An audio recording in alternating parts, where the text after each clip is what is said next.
Good afternoon and welcome to United TV again. Today, on our Bariatric Friday session, we are going to discuss resolution of comorbidities with Dr. Irgau. Dr. Irgau, welcome to the studio. Thank you, Kemal. How are you doing? Great. It's wonderful to be back here for Bariatric Friday. Thank you, and it's always good to see you, but it's even better to see you in person. Thank you. So we are going to discuss the resolution of comorbidities, as I said. Comorbidity is other illnesses that comes with the main illness. So someone who has diabetes, if they have hypertension would be a comorbidity to diabetes. If they have morbid obesity may be the comorbidity for diabetes. When you're managing diabetes, you would look into the other issues and how they are contributing. So in our case, we believe that many of these problems, the origin of those problems is morbid obesity. So therefore, we need to actually look at it from not in a reverse, from the reverse side of it, but maybe from the correct side of the equation. The origin is the morbid obesity. So diabetes is the results of maybe morbid obesity, and hypertension is results of morbid obesity. So instead of trying to fight those individually, if we are able to take the morbid obesity out of the equation, then we may not need to treat diabetes, hypertension, sleep apnea, certain heart conditions, and cancer, like not getting ready for it, but going through the cancer less severe stage, and joint pain, and many others. So now, Dr. Irgau, you are going to help us. Absolutely. You've nailed it, Kemal. In other words, the root cause is the obesity. In fact, rather than calling these comorbidities, we should call them complications of obesity. Really, because sometimes comorbidity implies something that you find alongside that problem, right? Oh, you have heart disease, and then your comorbidity is diabetes or kidney disease, right? In this case, we're talking about direct complications of morbid obesity. So one of the greatest revelations for healthcare providers with the advent of bariatric surgery, which has proven itself to be the most effective treatment we have for severe obesity, is that the weight loss in itself is actually the outside outcome that is obvious for anybody to see. But the really very important outcome of bariatric surgery is the resolution of those dangerous comorbidities, or resolution of those dangerous complications of obesity itself. Right? Very often when we see patients coming to see us in the office with body mass indices, greater than 50, which means that person is 120, 150, 180 pounds over their ideal body weight, very often they will come with a history of other diseases that have developed over time as well. Very commonly, they will have type 2 diabetes, for which they may be on multiple medications with difficulty in controlling their blood sugar level. Often, they will be treated for high blood pressure, again, by more than one medication. Very often, they will have sleep apnea, and they will sleep at night with a CPAP mask, without which they would not be able to get a good night's rest. Very often, they would have high cholesterol level. Very often, they will have had some type of event of cardiac disease. Right? So these are serious, very serious illnesses that are complications of morbid obesity. And when we are able to tackle morbid obesity with bariatric surgery, we see, as the title of this program implies, the resolution of those complications is right. And the numbers in terms of the percentage of people who actually free from themselves from these complications is very high. With diabetes, it could be over 90% of people with type 2 diabetes getting either complete resolution of the type 2 diabetes or much, much better control of their blood sugar. The same with high blood pressure, it could be up to 75% of people. With sleep apnea, it could be even close to 100% of people, 95% or plus. Same with people who have high cholesterol, as well as the risk of cardiovascular disease. But then the other most important complication of morbid obesity is early death, right? People not really living to their expected length of life, right? So that is really the ultimate complication of obesity, and we are able to prevent that if people are able to lose weight effectively. So really, the primary driver of bariatric surgery is really targeting those illnesses that can lead to an early death. Type 2 diabetes, high blood pressure, sleep apnea, high cholesterol, heart diseases, and there is growing research showing that many cancers actually happen to be more common if people have morbid obesity as well. And reduction of weight with bariatric surgery actually leads to a reduced risk of those cancers as well. So the implications for the health of our society are huge when we really are able to tackle morbid obesity effectively. Sure. Now, when we talk about resolutions or getting rid of these complications, I just want to put this in perspective. With the diabetes, 83%, with cardiovascular disease, 82%, with sleep apnea, it's 74 to 98% of the time issues are gone. Hypertension is 72 to 94%. These are extremely powerful numbers. So what I see in our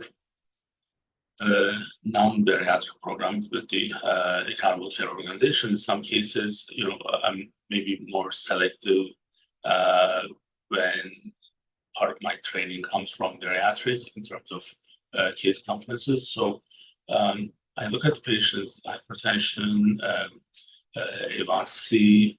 In some cases, they don't even have sleep apnea as diagnosed and treated. So yet, from 3-4 different angles, I see primary care and others are struggling to manage those. When I look at the morbid obesity treatment, that's kind of like where we fail to see the plan of action, the treatment options. And again, this is the origin of all these problems, right? So, and then when we say this is one of the most useful, most powerful tool, these numbers is substantiating what we are saying. So yes, this is the most powerful tool, not just because of the total weight loss, but also how it's helping with the resolutions. So yet we still have some only 1% of the people who are qualified, they go with this surgery.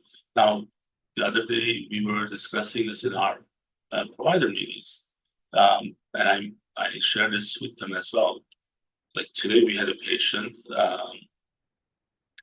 misunderstanding what these treatment plans can do. Weight loss drugs are also good tools, only if it's utilized in a proper way. So they're not as powerful as the surgery is because there are certain things that you have to do with the weight loss drugs where you can get to that point slowly after the surgery, where you don't have to do what you still lose weight. But then what I see is our mind is, hey, I'm taking this, I'm going to lose weight, and I won't change anything in my life. So that's, and it's, I'm not going to lie to you. Time to time, I do that too. And that's why I really understand that very well. So if you are not changing certain things in your life and then trying to, take some drugs is not going to make you, not going to give you everything, or just do the surgery is not going to give you everything either.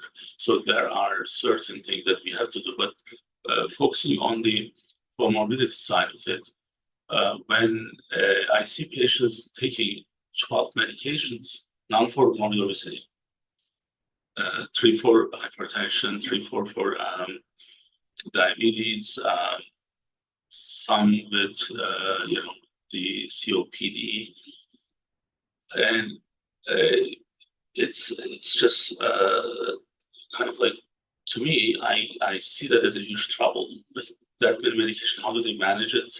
Like, also PCPs refilling them, or sometimes specialists. It's a lot of work. It's a lot of cost, but it's not effective. Right. So that's why we are saying that let's focus on these results so that we can kind of really better understand why this is the best solution. Now, I will come to the other common ones, Dr. Irgau. Yeah. You did explain, bless you. You did explain a couple of times, but I don't think we did it this year. I want to better understand the prevention for cancer being less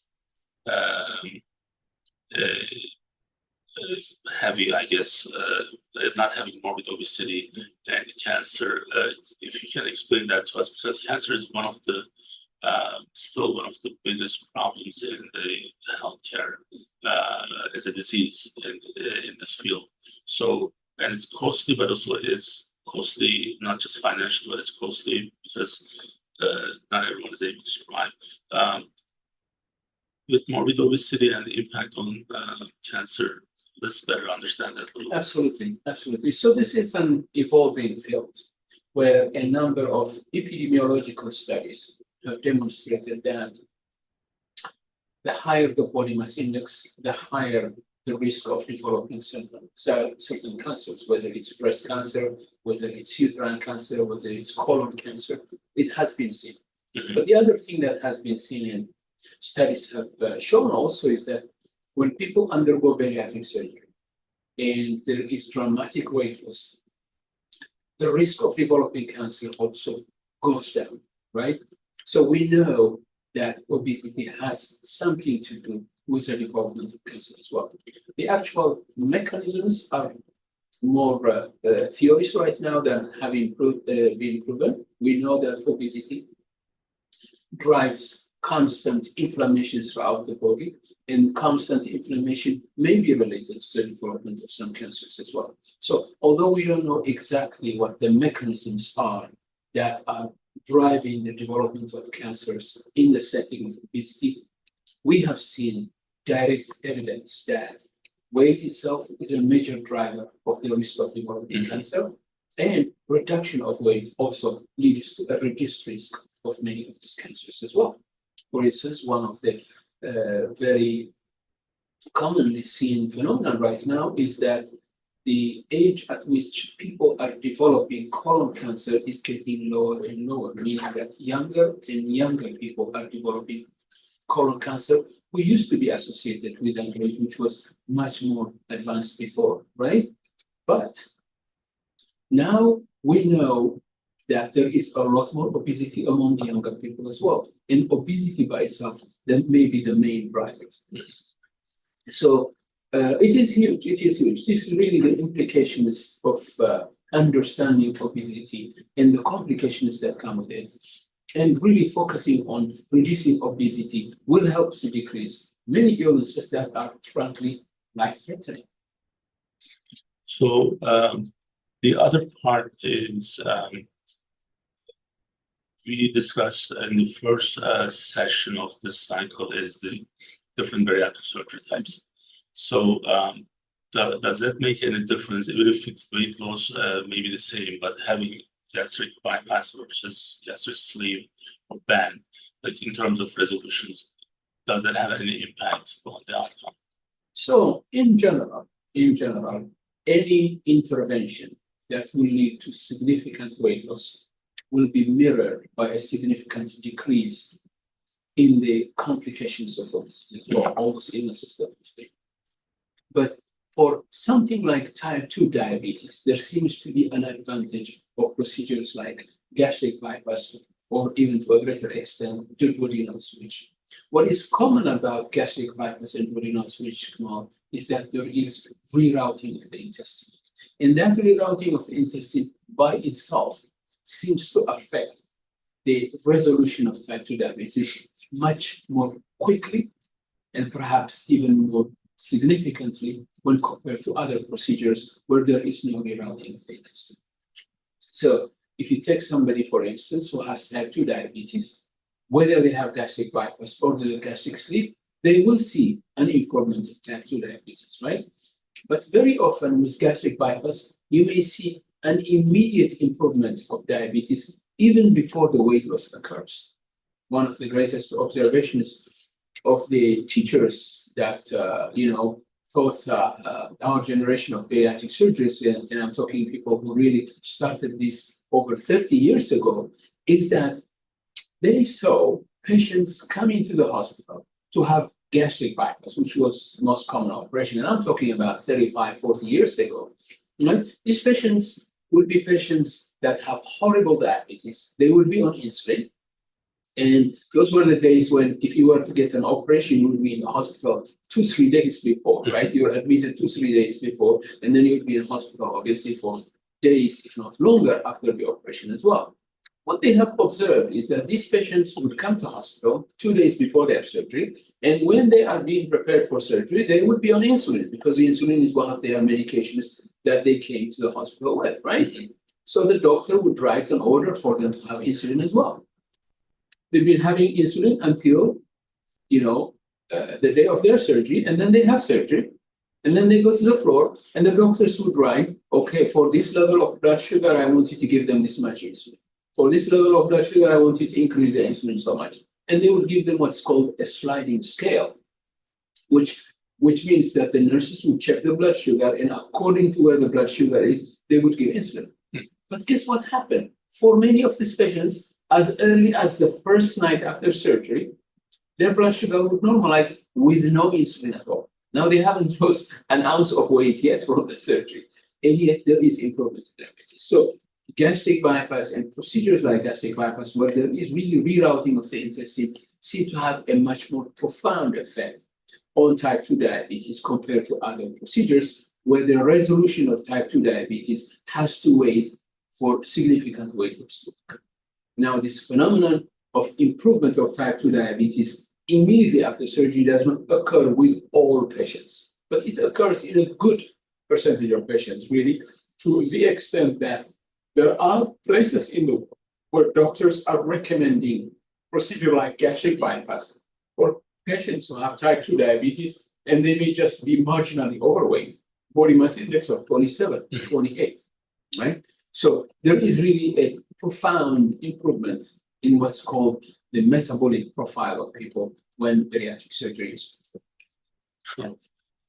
So now in terms of, keep track of these changes, these resolutions, one of the things that we always say, hey, it's good that you go through the program, 2-3 months, whatever the time that you are able to get certain things done. Then you have surgery, but we want you to stay in touch with our surgeons, with the program, if it's necessary, with the nutritionists, dietitians, and definitely with your primary care. So what are the certain maybe reaction that you are getting when we see that patient a year from the surgery, those changes and resolutions? What's the patient's reaction?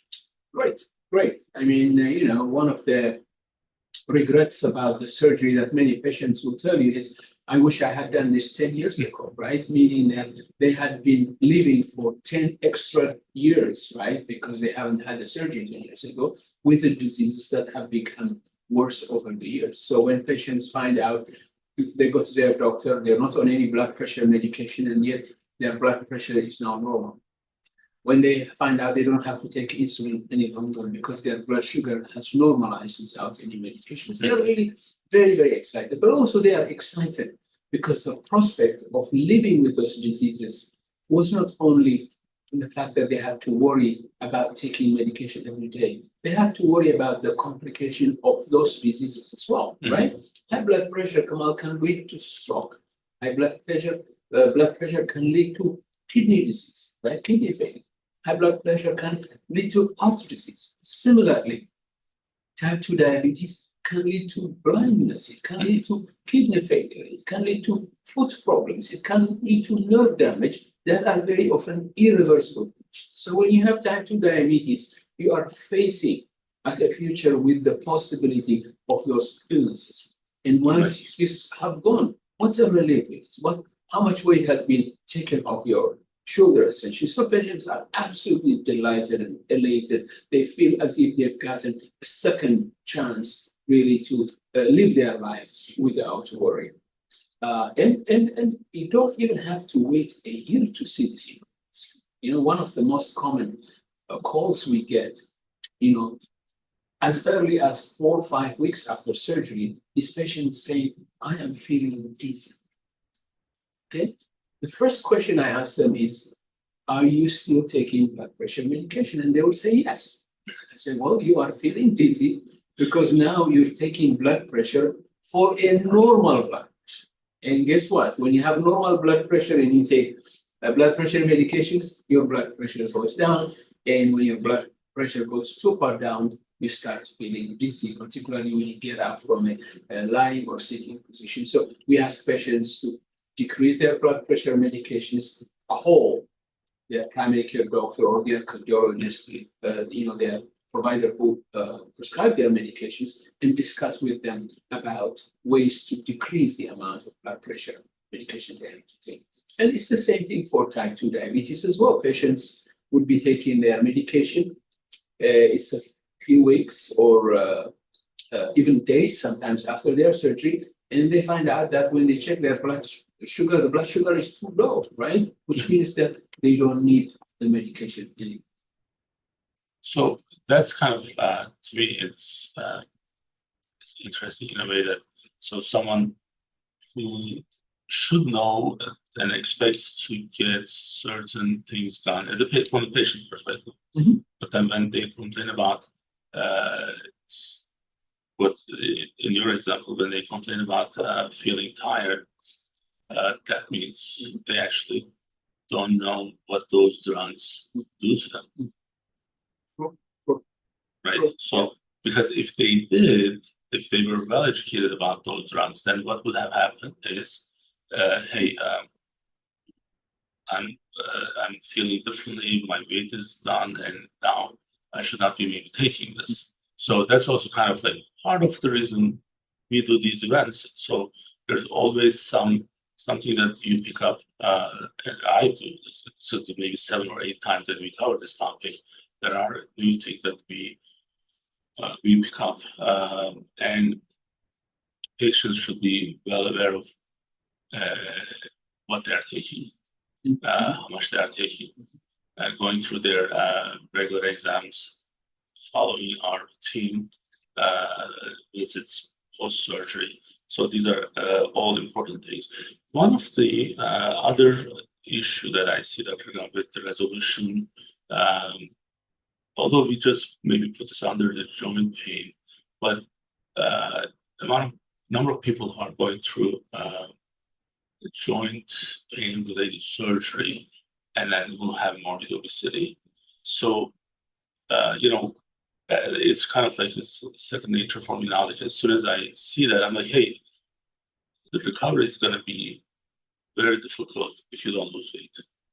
So someone with 47, 48, 52 BMI going through some type of orthopedic surgery where they're going to be limited to walk and do certain things for a number of days, number of weeks. But more importantly, they need to move to go through those quickly with PT and other things. So if you are limited because of the morbid obesity, you actually are going to complicate. It's like there's joint pain. Even if you are not going through the surgery, it's going to help the joint pain. Yes. But if you are going through the surgery, the immediate outcome is going to be complicated if you don't actually lose weight first. And many orthopedic surgeons I see these days that they are sending patients to us first. There are still some that maybe don't understand that maybe, I don't know, maybe patients are being difficult because getting through a surgery and then adding another one, sometimes like psychologically, it's not easy. But what's more complicated, what can be more complicated is if they have complications from the joint surgery. So that, and also again, even if you don't have this, if you don't need to get surgery and you have joint pain, our body, our frame is able to handle so much. Yes. As we are carrying more throughout the years, the degeneration on our joints are more severe. So that's why many people are struggling with the joint pain. So hopefully this can be helpful for those who are looking for resolutions. Now, I think we covered most of the things. Yes. Anything you would like to add before? Yeah. So in terms of the need for continuing or not medications after the surgery, obviously the results are individual and the severity of the complications are different from patient to patient. So it's important that patients work with their provider in terms of adjusting their medication. So the first thing, one of the things we ask our patients to do is to have an appointment with their primary care doctor shortly after their bariatric surgery, within 2 weeks, within 3 weeks, so that discussions can start about scaling down medications that may not be necessary anymore. So that's again important to make sure that this understanding that primary care is on board and they also follow up. Yes. They also communicate those with us in our system. We are in one chart, one domain, one patient, one chart. Yeah. Communication is much easier. Yeah. We have our care managers who are willing to help our dietitians, nutritionists. One final thing that I'm gonna just repeat, and I'm gonna always proudly repeat, anything and everything we discuss here related to what you should be going through is not magical. Nothing is gonna happen just because you did one thing. Even if this is the most powerful one, you still have to make changes. Yeah. I shared this before, and I'm still doing it, and I'm updating what I do. Some of my was just updating right now. It's not just one thing. You have, even if someone is on medication, fitness and diet comes with that. You cannot expect medication to solve the problem, and you cannot do this without a nutritionist help. If many primary carers, I know that they are just giving the medication and they are not following through, and the patients allow that. The thing is, there's no result. So you do that to see changes. The thing is, you decide which tool you are going to use, and then you are going to make those lifestyle changes and adopt them. So walking 6,000-7,000 steps a day, forcing you to do those things and be more mobile and not eat junk. I mean, fine is one day you are kind of, I do that, and then Dr. Ergan just caught us earlier. I'm not saying that I'm doing it in a perfect way, but I am fasting Monday through Friday, 17 to 18 hours with 8,000 to 10,000 steps to tennis, and still struggling to maintain and try to lose a little bit weight, but it's a struggle. So this is not going to be that easy. But especially if you have these comorbidities, you really don't want to delay this. So the quality of life, and then what you can do with your life in the future is important. So that's what you should be focusing on. Thank you for joining us, Dr. Ergan. Thank you for coming here and joining us. So we'll be back with another session next week. We may not be live next week, but we'll be will be, I believe, actually we will be live, so we'll talk. Okay. So we'll see you guys next week. Thank you for joining us.